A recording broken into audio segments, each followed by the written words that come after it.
control the vertical.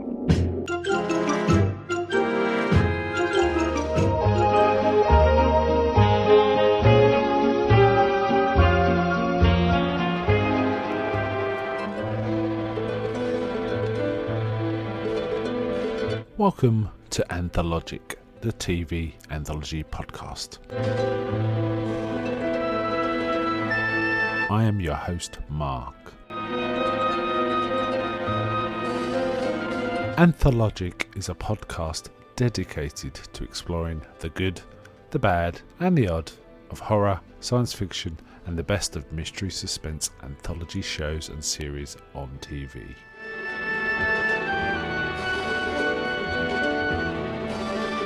Join me as we slip through the cracks of reality to approach the extremes of experience, where we can peruse the stories and art of a sinister fairground of strange and wonderful rides.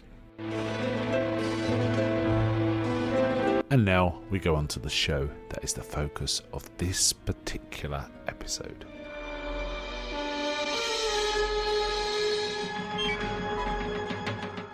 Welcome to this episode of Anthologic with your host Mark. Today I'm talking about the Twilight Zone. We're talking about the 10th episode in season 1. It's called Judgment Night.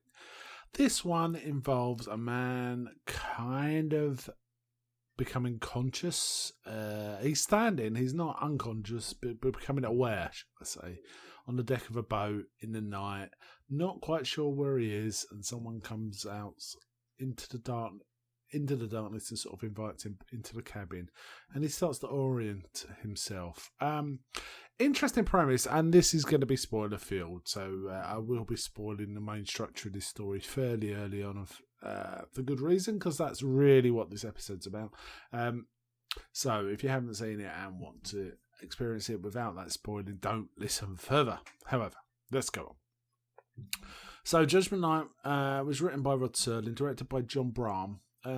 It's got some interesting actors in it as well that I want to sort of touch on as we go. And I like this premise of a man being stuck on a ship at night, not really oriented where he is, and suspicious or sketchy things happening.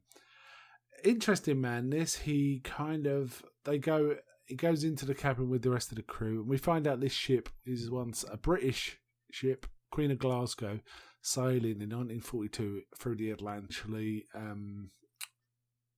U-boats in the waters and stuff like that. And that's a lot of the discussion focuses on that.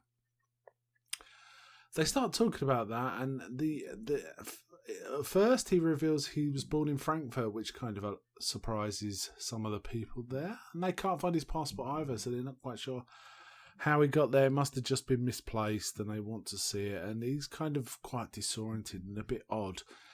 And at one point, they start talking about the U-boats and what will happen, and he starts correcting them and explaining the tactics of your U-boats when they attack ships. And they talk about how they attack convoys and things like that. They're stuck in a thick fog and separated from the rest of their convoy, but they hope to meet up with the rest of the convoy once the fog clears.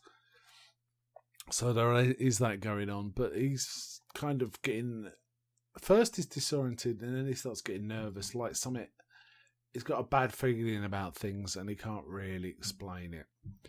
This goes on, they find out he's German, and eventually the purser, he's helping him unload a bag, and he's got a hat in there that belongs to a U-boat commander, and the purser says, "Is this a trophy from war?" And he goes, no, please leave it alone. But when he looks in it, he sees his own name written into it, which perplexes him. He doesn't remember anything. And then he goes and has a drink, and he starts remembering a certain day. Anyway, this goes on. And this is one of those where ultimately we find he's trapped in his own private hell. He was a U-boat captain that bombed the Queen of Glasgow, or torpedoed and cannoned it, and some of the tactics he reveals earlier is what he's using against this boat. And there's just women and children there. We see death and mayhem. It's quite an intense episode. And it's then he talks to his lieutenant, who says the lieutenant says he's quite uncomfortable doing that to men and children. We should give them warning. He goes, give them warning so they could try their coordinates and tell everyone where we are. He says, you have a car, you're soft and all this. But then the lieutenant says, but I keep having a dream that maybe we'll be stuck. They only die once, but we'll be stuck there forever. Reliving it over and over and over. They die once, we die over and over again, keep reliving it. And the captain has a footful look in his face. Then it pans forward and pans back. And we see him in that opening shot of the episode. In the same circumstances, someone comes out and asks him to come in. And so he's stuck in a private hell, essentially. An interesting version of a hell where your worst fears come true over and over again. A thing that's been revisited in a lot of anthology series. It was one of these sort of themes in one of the earliest episodes of Black Mirror, for example. In addition, this story isn't entirely unknown. Being stuck on a boat, you either know something bad is going to happen or you suspect something's going to. It's kind of a familiar motif in a lot of fantasy TV. In fact, Rod Serling revisited this very theme in an episode of Night Gallery with a story called Lone Survivor. Interestingly, the actor playing this man is called Nehemiah Persoff. Who I don't recall having seen in anything before, but I looked up some of his credentials, and probably most famous one is he played Little Bonaparte in Some Like It Hot, the sort of the mafia guy in Some Like It Hot, the boss. And it was he put in a pretty good turn. And interestingly, I've already mentioned Lone Survivor from the Night Gallery. John Colicos does a similar role, and they're physically similar. So it's kind of interesting that Rod Serling retrod the story somewhat. That story is not exactly the same as this, but it is someone stuck on a boat and they know there's a sense of doom approaching them, and it's kind of their version of hell as well. And also the people landing on a boat that's doomed is used in other fantasy TV. For example, I remember the very first episode of Time Tunnel uses that motif. The guys land on the Titanic and know what date it's going to be sinking and know all about it, and they've got to figure out how to get off or divert it, or if they can divert it. And then also reused in an episode of Doctor Who called Carnivore Monsters. That was the third Doctor, John Pertwee's version of the Doctor, where some of his helpers are stuck on a boat called the SS Bernice, which is also kind of doomed, but they're kind of repeating themselves over and over. There's something weird going on. There's also an aspect of repetition. So that theme is not unusual to fantasy TV, but this, I believe, might well be the first instance of it that I'm aware of in TV. I'm sure it was something that had already come up in short stories and literature and comics even, and probably EC Comics at some point as well before this, but it's the first one I know of. In terms of the actors, I already mentioned Nehemiah Persoff did a fairly good job. There's some faces that seemed and looked familiar. The first voice we hear is someone making an announcement, and it's off camera and it's inside the ship. But the voice is very distinctive. They belong to Patrick Macnee, who does the turn here as the first officer. Very young Patrick Macnee, but he's got such a distinctive voice. You can't really fail to not notice that. Patrick Macnee was the man who went on to play Steed, is his most important thing in the Avengers. So that was done. In addition, we get a very young James Franciscus as well, who is the young lieutenant who's talking to the U-boat captain. When he's in the guise of a U-boat captain, Lieutenant Muller. James Franciscus, who went on to all sorts of things, did a few films, did quite a lot of TV as like detective shows.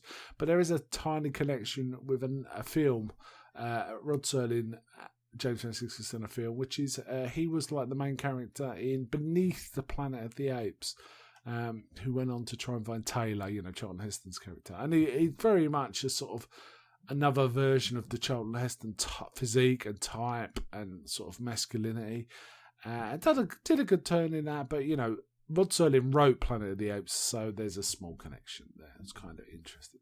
Not a bad episode. This, you can kind of see it coming from quite a way off that it was going to end up like this. I was actually wondering if they were going to surprise us, but because it looked like it was quite predictable what was coming, but no, it delivers what you kind of expect to happen fairly directly. So yeah, it was okay. It wasn't surprising, but it was intense. It was well shot. I like the nighttime boat stuff. There were some nice little touches. For example, this is a wartime boat. Whenever a door opened from the inside to the outside, all the lights went off inside so that they couldn't be seen from the sky or from, any sort of boats watching, even though there was a thick fog. But, there was little touches like that I thought showed some knowledge of how boats would work, ships would work during wartime, during the World War II specifically. So that was kind of interesting. Yeah, good episode. First aired 4th of December 1959. So we ran up to Christmas for these. How about that? So yes, I recommend giving this one a go if you can. So that's it from me. But one last question. Is anybody out there? I'm not.